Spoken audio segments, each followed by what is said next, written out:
we have chosen to be in the stay rich business rather than the get rich business.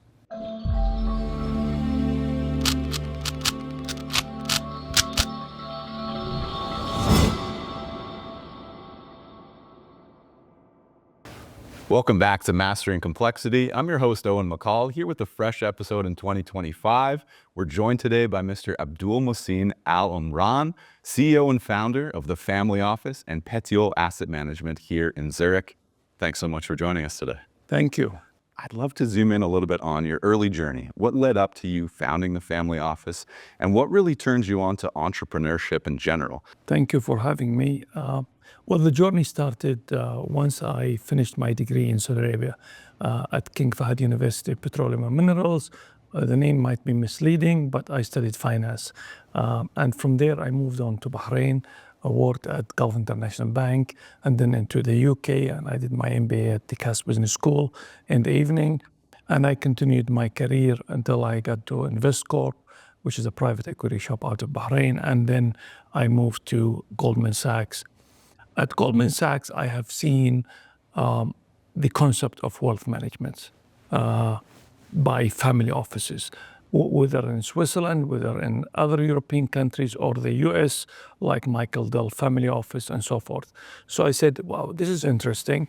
The Middle East doesn't have anything like that. The Middle East doesn't know what is a family office. So I said, okay, why don't I take all what I have learned over the years from these wonderful firms, and I said, let me monetize now my career and try to set up a new business. And I called it the Family Office because no one in the Middle East knew what is a family office. And that's how it started. I mean, it's a great name. And I was reading online, you now have over 500 families as clients. Can you tell me what it was like to onboard the first one? Yeah, actually, we are over now 850. Oh, my mistake. Yes, no problem. And we started with the needs of our clients, and we continue doing so. We are unlike a lot of wealth managers that solve for their own business. We solve for our clients. And it's very important when you have the client first. Once you have that, then everything works. And the beginning was now is a dear friend of mine that was a client of mine at different firms. And I told him I'm going to do this concept. He said, great, I need this. I am scattered all over.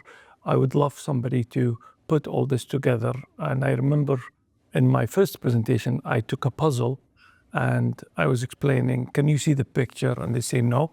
Then I put the puzzle together and I say, now you see the picture, that's what we can do with your wealth. Very good, very good. So you give them some long-term views, some short-term views. Can you tell me a little bit about, I mean, you've seen a lot of change, a lot of growth over the years, a lot of expansion, internationalization. As we were saying, you now also have Petiole Asset Management here in Zurich.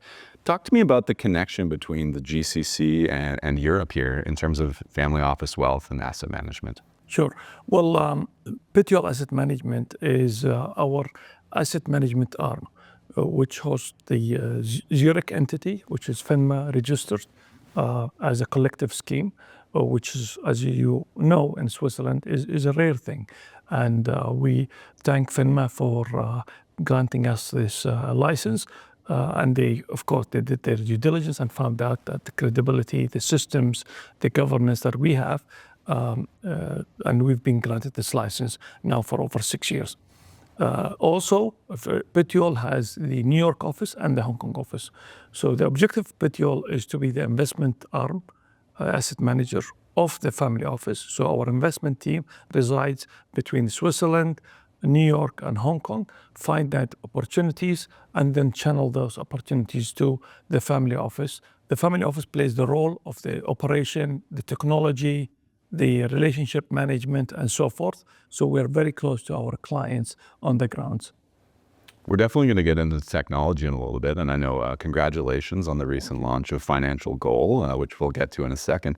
I just wanted to understand a little bit. I'm sure a lot has changed in terms of the client appetite and how they operate, the clients that you serve. Can you tell me a little bit what you've seen as the evolution since you founded the family office and you're now up to 850 clients? What does that look like? Well, we founded the family office 21 years ago. Believe it or not, time flies. Yeah. And if you think of a client who was 50 years old 21 years ago, he's today 71 years old. So most likely his children are involved. Right. What does this mean? It means that younger people who want maybe a different way of investing, and more importantly, they want to have things now, if not yesterday. The new generation have a different requirement and higher expectations in terms of reporting, in terms of transparency, etc., etc. In Saudi Arabia, over 500,000 Saudi students have studied in the United States over the last 20 years. Wow. So almost the same period we set up, 500,000 Saudis went to study there. They are the sons and daughters of our clients. So they came back having seen what is out there. And therefore the skill set or the knowledge, the sophistication have really increased for those families. And therefore they started advising mainly their father, their parents, Right. of the options that are out there. So the old model, I believe, and I anticipated that long time ago, is going to die. And that's why you see a lot of the liquid market has been commoditized, and now even the private markets will be commoditized very quickly. So the game is, do you work for the client or work against the client? And how do you respond to this? It sounds like what you're saying is the clients are now a lot more involved, they have higher expectations, and they want maybe more exposure to exotic assets, so to say. What's the response like from your side? Of course, as you get into the younger ones, they want that exotic. But we have chosen to be in the stay rich business rather than the get rich business. So it's very important from day one. The first slide in our presentation is that actually. And we tell clients, you cannot get rich by investing in just financial assets, because even if it compounds, it will not compound as fast as the growth in the size of your family and inflation. Okay? So families grow faster than wealth. Unless if you decide to have only one child, which is not the case in our region. Right. So how do you offset that? You decide as an owner to take some of that wealth, and hopefully you'll have some of your children that will actually go and build operation and will create a new wealth. That is how you create wealth. But our job is, how do we preserve and grow this wealth?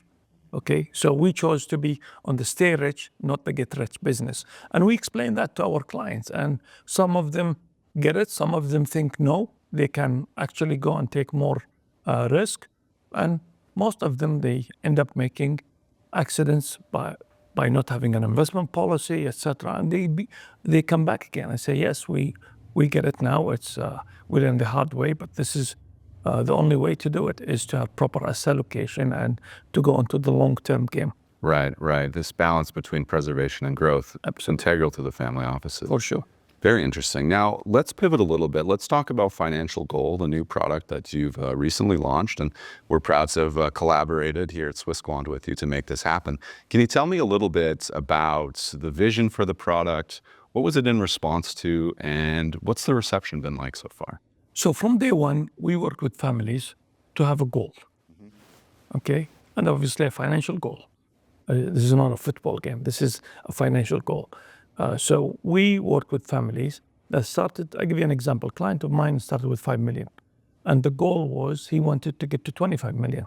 And we said, okay, here is a plan, how you can grow this money. And this is how much money you need to put. And assuming a compounding of X, this is how much we are going to get. This is the timeline we're going to get there. And we've done that. After that, we planned for 50 million and so forth. Today, the account is north of $130 million. Okay? And that was because of discipline, because of proper financial planning and consistency that went, including the financial crisis, including the COVID times, etc. But we got there. And that is a financial goal that we set, etc.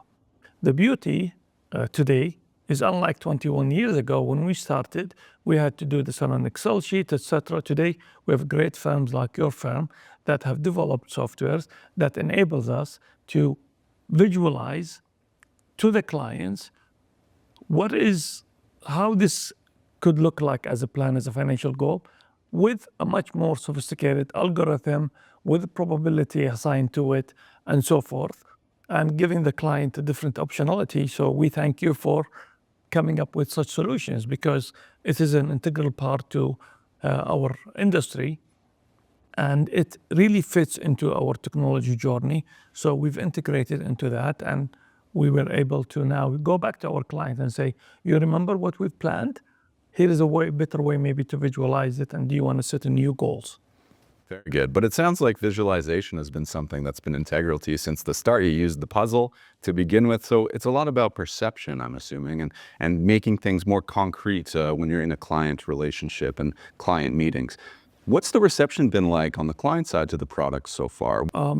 What time frame? Because if you're referring to the financial goal, it is just a continuation of what we've been doing, okay? And it is now taking it to, that has changed, that we can go to the owner of the portfolio and say, what about setting up another portfolio for your children? Okay, let them have their own visualization. Let them bring the next 20, 30 years forward, okay? So that has really been an important in our journey. And thank you again for enabling us to make it simplified, because if you do not think of the client, if you don't serve the client, if that's not the client is at the center of everything you do, there's no way you can win. You could win for the short term, but the long term, no, it's not easy.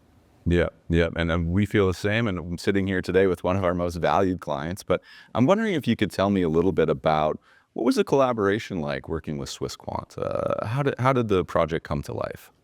So it's very interesting. I was visiting here, and as you know, we are using other parts of your solutions, other business, and we like the professionalism and the relationship, the trust what we have developed together between our teams. That was a crucial element in our decision whom to select for the financial goals. And when I came here and I met Mohammed, your CEO, and I said to him, I'm willing to do it, but I have one condition. And he said, what? I said, I want to go live in a month. And he looked at me, he said, are you serious? I said, yes. I said, if you put your team ready, we will have our team ready. So we actually delivered in 1 month and 4 days from the concept to coding, the whole thing, integration with you, the website, making all the marketing materials, etc., and communicating to our clients. So with a partner like yourself, makes us much more agile. We are able to accelerate our growth and move faster. And that's a real competitive advantage in the industry today. Absolutely. And you talk about the website, and I know you guys are active on social media as well. I've seen some of the advertising. You're having fun with it. I saw a video about some guys playing golf together. And how has it been to market this product? Now, you have a vast client base, but launching a financial wealth management product like this is quite unique to a multifamily office conglomerate. What's it like in the market? Is there anyone else doing something similar to what we together and your company has done? Not to our knowledge. This service is available for the 25 million, maybe 50 million, 100 million families, but it is not available to the mass affluent. Right. Okay. So now it's a simple process. In less than 10 minutes, you can actually simulate your wealth. You can get the asset allocation. You can complete the questionnaire. We even digitally onboard clients within 10 minutes. All that is done. What used to take weeks and weeks, okay, is now done in 10 minutes. And thanks to technology and fantastic partners like yourselves. Yeah, that makes a lot of sense. And now, financial goal, of course, this hits on a lot of the themes we were talking about, whereby the clients these days really want to be involved. They want to, see the projection. They want to be an instrumental part of watching and helping their wealth grow. What other sort of trends is your firm looking at? I mean, of course, we've got a lot of geopolitical turmoil happening, a lot of things being said, a lot of actions being made. What are some of the big trends that your firm is aware of? What's on the radar? Well, as I said earlier, we are in the wealth preservation and growing it at a steady rate that beats inflation. and other costs that the client have, whether it's charity or zakat in our region and so forth. So that's the minimum threshold of return that we would like to get to our clients. And once we set that, we start looking at the longer term and how can we get there. When we started in 2004, it was very clear. This is not going to be easy, especially when interest rates were going to zero. So the old model of 60-40 was broken. So we said the only way a client can get this consistently without big volatility and turbulence is to go into the private markets, the alternative space. And that's where we really specialized. Most of the private banks have been booing us to say, no, this is too much, it's risky, this is not fit for wealth managers or wealthy clients, etc. Maybe a small percentage. Now, you read everything that they talk about is private markets. So the reality is for wealthy families, long-term, to have a consistent, stable return, they have to go higher allocation into the private markets, and that's what's been happening in the industry. And we continue to do this. We did not choose to go into the liquid side. It was commoditized even the time we started with the ETFs, and we believe it's going to be commoditized further, even the private markets. So what's going to end up is who is able to provide the best solution to clients at the most efficient price. The old model can't do it. Yeah. And I mean, it sounds like, and I'm very aware of this now, that your firm's been really leading the charge in a number of these arenas, introducing private markets. It sounds like there was some fear of missing out, some jealousy from some of your so-called competitors in the space, sort of bringing you down. But you've been able to balance the steady growth, even exposing your clients to these, more risky assets, a lot of upside, of course. The riskier. I believe that is a wrong perception, okay? And let me tell you why. Because if you take a company that is private and you take a competitor company that is public, the private company is, you can buy it at, let's say, 30% cheaper, okay? You will have to forego the liquidity. If you are a long-term investor and wanting to grow the wealth over a long time period, even if you buy the public company, you're not going to sell it. So why not to go into the private company, the competitor, which is more agile? You can make decisions that could be for the short term, showing you less financial profits, but it will help the company in the long term and make a better return than going in the public markets because you're paying a higher price for the liquidity. So if you do this and the client has 50, 60, 100 deals, okay, and funds, you end up with actually a lower risk, okay, and lower volatility, if a volatility is a measure of risk, than going into concentrated portfolio in the public markets. My only question there is the information flow and the publicly accessible information. Obviously, some might say that this makes public investments less risky, have more information. How does your firm handle doing the research, establishing those relationships to get the information needed in order to advise your clients properly investing in private markets? So we have chosen not to compete with the top smartest private market managers. We've chosen to partner with them. A lot of firms try to develop their own in-house team and compete with the big ones. Luckily, we got this right of saying we would to work with multiple providers, but we will come in at a certain size that will get us a preferential treatments. And those preferential treatments are not for us. So we don't have retrocessions, we don't have the kickbacks, all these bad words in the industry, we don't have.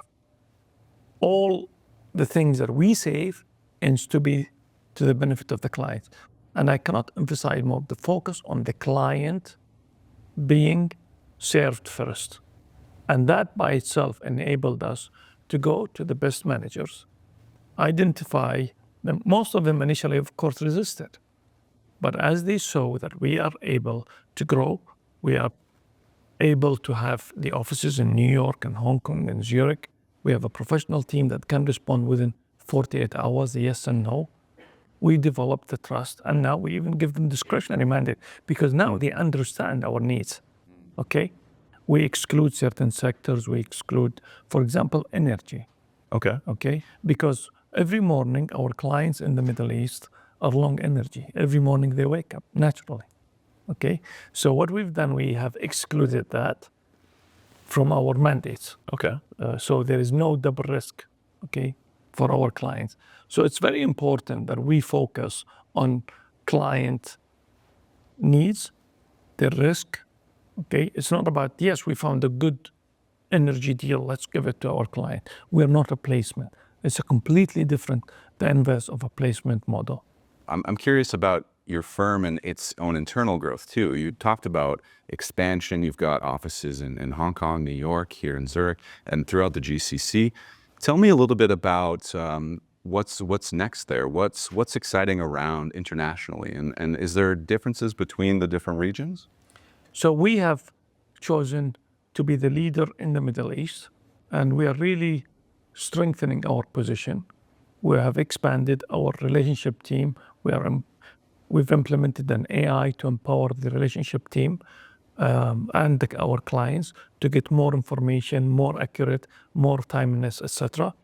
So that is the focus for us this year and next year, is more into AI, more serving to the clients, making the information more ready, enabling them to compare investments that they're making with us and somebody else. So introduce the all-in-one plus, which is enable them to connect different private banks into one platform, and they could compare using the same measurement of calculation, whether of performance or risk. Oh, interesting. Okay, etc. So it's full oversight of oversight. That's called all-in-one plus. Yes, and believe it or not, we offer this for our clients, so they can access it at a very affordable prices, and they can really see the full picture. So there is no more anybody saying, "Oh, but I've done better somewhere else." We say, connect and let's see. And this is done all digitally. So the feeds comes on overnight, and the client gets the information on the dashboard. They don't need any more Excel sheets and so forth. So that we have invested, and we're continuing that as an advisory business for our client, overseeing what they have somewhere else and advising them how to position the overall portfolio and how does the wealth that they give us fits into the overall picture. So that is one of the most important things that we've done. Switzerland, of course, is an important market for us. That's a further investment and expansion with our digital strategy. The pricing that we have, nobody match it. And I repeat it, nobody match it. Okay. And we have the best feeder funds at the lowest cost possible. So we have continued investing in our technology, investing in our solutions, and now we are investing in our marketing to let everyone knows about it. Makes sense. Can you tell me a little bit, when clients come to you, how important, how big of a topic is this digital sophistication, this digital tooling? How important is that for the next generation of clients? For next generation, 100%. Okay. The older generation, maybe yes, maybe no. Although we have people who are in their 70s already using the apps and are very happy with it. But the biggest is with the future. In the family office, we never invested for today. We always say, where is the market going to be in 10 years' time? And how can we be the first into that? That's a first mover advantage. And number two is, what is it that we need to do to ensure our client get the best? And that's the position we are in today. That's what we hear even from our competitors. They say, your platform is the best platform. We interview people for various positions, from in leadership positions, etc. And even the ones that we do not select, some of them end up to be a client. Because once they see the journey, once they experience it, they say, oh, I don't get this from my bank, so I would like to become a client. We have a strategic advisor that is working with us today in Canada, and he told me that he wants to open an account. We never market them, but everybody that looks at the systems and experience the journey, and I encourage everyone to do so, There is nothing like it out there. And why? Because everything we've done was what the client needs. When we design our system, we don't design it because this is what is right for our operation. To the contrary, we spend time with our client and say, what do you need? Where are your bottlenecks? What is the job to be done for you? And then we take that job to be done to our technology operation and re-engineer everything to suit the client needs. And once we launch it, or even before we launch it, we retest it, then we modify it, then we test it. That's called the prototyping, then coding it, etc. And then we launch it, and we continue monitoring the behavior and adjusting and improving, adding new features, and so it's a non-ending journey. Of course. Well, then this, begs the question I've got to ask. You've now launched Financial Goal. You're leading the market in technology, in fees and rates, in performance. What's next? What's the next thing on the mind of the clients that the family office hopes to address? What we believe we could do for the client is give them this holistic, positioning. And we have some few ideas that will also enhance that. It's all about financial life simplification. That's the code we have in-house. So how do we simplify the financial life of an individual? Whether he's a CEO or whether he's a CFO or somebody who has money and busy continuing their own business, or a family that would like to see what is going to happen to this family over the years as the family grow faster. How do we get them to visualize this and bring the future forward for them? Because that's a stress in everyone's mind. And the lower the stress you can bring to those people, it's basically empathy. You are empathizing to their situation and saying, how can I make them more comfortable, more relaxed, get control, and no surprises, no accidents coming in the future. I'm curious how you instill this feeling of client centricity into your firm. When you onboard a new manager, a new client-facing position, what does the first day look like? What sort of advice do you give him or her in terms of how to maintain this legacy that you've built? What do you say to them? First of all, we teach them the IF DNA of the family office. And that's internally flawless. In a diamond, internally flawless. In the family office, it's intensity and focus. And I actually learned this through, in Switzerland, maybe you don't like him, but he's my favorite tennis player, Djokovic. Sure. And when he had his big comeback, he was asked, what makes you come back? And he said intensity and focus. And it aligned with what we do. So everything we tell those people, even in the interview process, this is about an intensity and focus.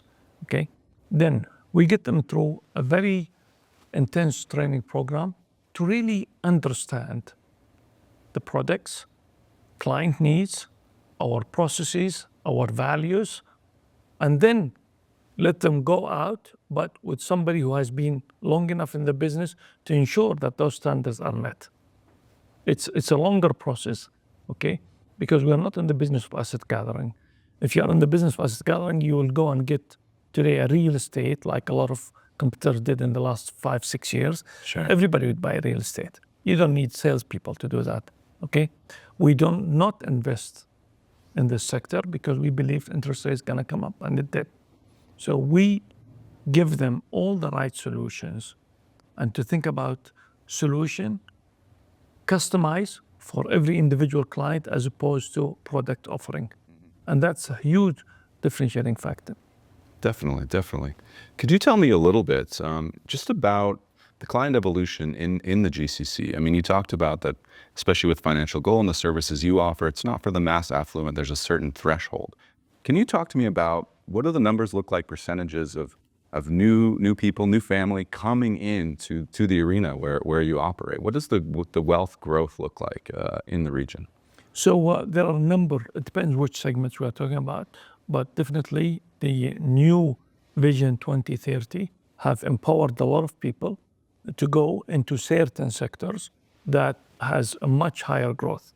fintech, digital. So if you look at all the incubation companies and platforms that have existed now for the last 8 years since the leadership of President Mohammed bin Salman in Saudi, for example, or the leadership of Mohammed bin Zayed in the UAE, those sectors are very important and they've been empowered, and the youth have been empowered to grow these sectors, and also attracted a lot of talent from Europe in an environment of zero taxes so far, I should say. Okay, and everybody's coming there and sharing their knowledge and trying different solutions, different opportunities, and some of them have made it in a big way and became billionaires. But others as well have also benefited from all these expansions, all the projects that are taking, the mega projects taking place. People are paid higher salaries as they got educated in the Western world, and now they started making wealth and saving for their future. So the market has changed from very concentrated, few wealthy families to a broader wealth. Instead of let's say 10,000 very wealthy families in the GCC, you have 500,000, okay, wealthy individuals. Okay, yes, the wealth is not the same, but nobody is servicing them. Actually, it helped us. A lot of private banks pulled out from these segments. Okay, Why is that? because the cost of operating, it doesn't make sense to go and service a client from Switzerland in the Middle East for $1 million, $2 million, or even $3 million that you're making 50 basis points on it, and you don't have the technology. If you have the technology, you can, and that's a huge differentiating factor. Although what we are seeing is not just a pure technology play, it's a hybrid, and nobody's going to send you $1 million just digitally. Yeah, just with the website, and you've got to build that trust. You got to have that relationship, et cetera, et cetera. Okay, very interesting. And now, just closing up here, I'm wondering, is there a certain piece of advice you give to a family in the first meeting or so when they come to you and they tell you, hey, we need to preserve our wealth, but we're looking to grow? What do you tell them? Stay wealthy rather than get wealthy. So get that right from a mindset. Okay. Stay disciplined. The discipline, sticking to the plan, sticking to an investment policy is the key to success. Because if you build a house and you have a plans, and after you construct the first floor, you start changing things, and now you want it 3-story building instead of 2-story building, the foundation is not there. So it's going to be very costly.